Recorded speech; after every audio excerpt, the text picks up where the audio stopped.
Hi, I'm Duncan and I'm interested in Roman mythology.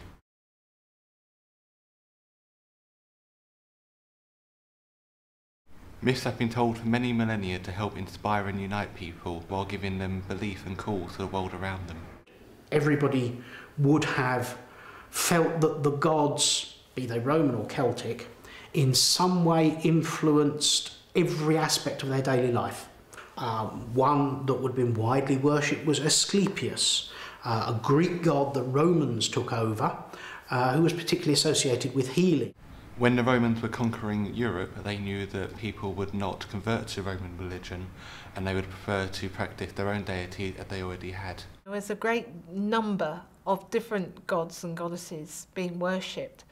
We have evidence of deities coming from the eastern part of the empire. Gods like Mithras came from Iran.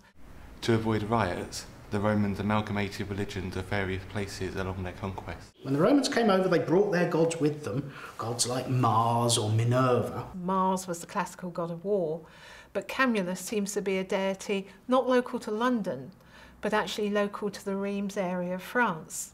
But the gentleman who actually built the temple to Mars Camulus in London and put up the inscription actually came from Reims. Despite what many people think, no religion was ever banned in Rome.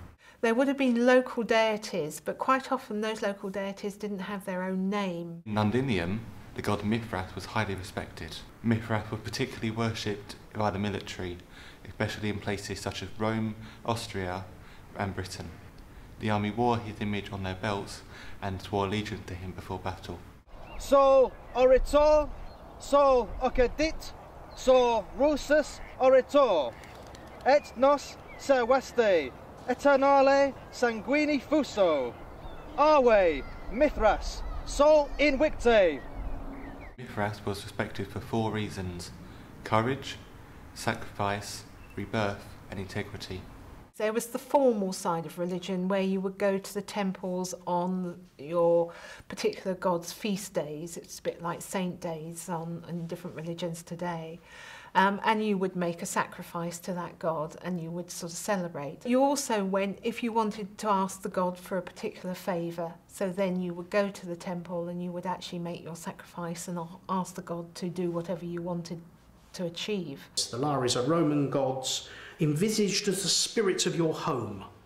And so you would have a little statue of a Lares, a little god, a little probably copper alloy statue, a little bronze statue, just beside your hearth, and you would put down a saucer of wine as an offering to that god to protect your house. But there is the very informal side to religion where you just actually made wishes to the gods and put a present to gods in something like water, like we do in coins in fountains today, and made a wish in the hope that God would actually do what you wanted them to do.